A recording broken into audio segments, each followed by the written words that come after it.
مش ممكن هنقدر نعيش كده. وانا مفيش في ايدي اي حاجه اعملها، انا بديلك الميعاد بتاعي كله على داير المليم. حقه؟ ده انت بتديني ثروه 170 جنيه مره واحده. نعم يا اختي، مالهم؟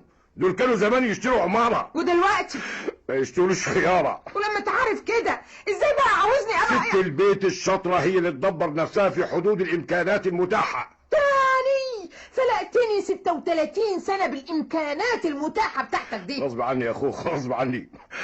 انا 36 سنه موظف ومفيش مرؤوس عرض عليا مذكره او مشروع غير لما قشرت له.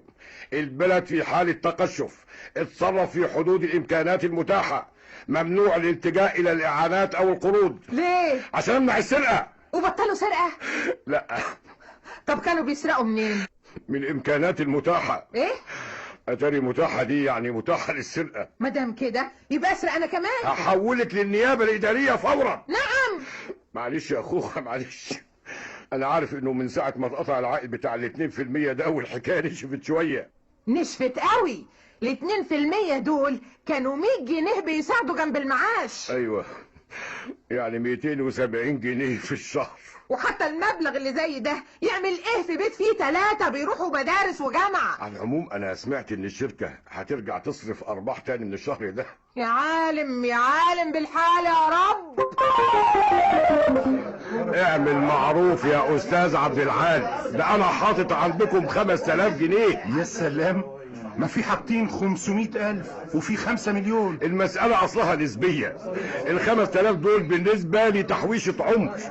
2000 جنيه ادخرتهم على مدى 40 سنة، و3000 جنيه ده مسيرة الهانم اللي بعناها. يا حضرات الشركة مش ممتنعة عن صرف السلف الشهرية أو رد الوديعة للي عايز. أمال ما بتصرفوش ليه؟ دي الأوامر اللي جاية لنا من هيئة سوق الأحوال. ده كذب. ده بيؤكد ان دي اوامر سعادتك يا استاذ منظور. انت حاطط فلوسك فين؟ في شركة علي العال لتوظيف الاموال. الشركة دي بالذات بتكذب، احنا ما اصدرناش اوامر بالشكل ده، واذا كانوا عاوزين يصرفوا لكم يصرفوا لكم. على رأي المثل، بين حانة ومانة ضاعت لحانة. بس الاستاذ منظور اكد لي ان الدولة هتجبر صاحب الشركة دي على رد اموال المودعين. قادر وكريم يا رب. خوخة خلاص هيجيبوا فلوس الراجل ده من بره. هو عنده فلوس بره؟ فلوسنا. وكانت بره بتعمل ايه؟ بتتفسح في الطراوة. وهو اللي بيروح في الطراوة بيرجع؟ هيرجعوها.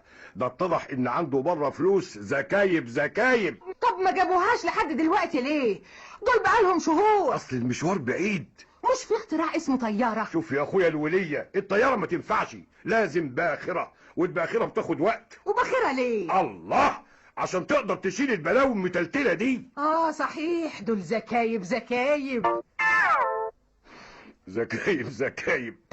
طب ما فيش حتى ولو زكيبة عدس وصلت؟ ده ولا حتى قرطاس تلمس. وهنعمل ايه يا حسون؟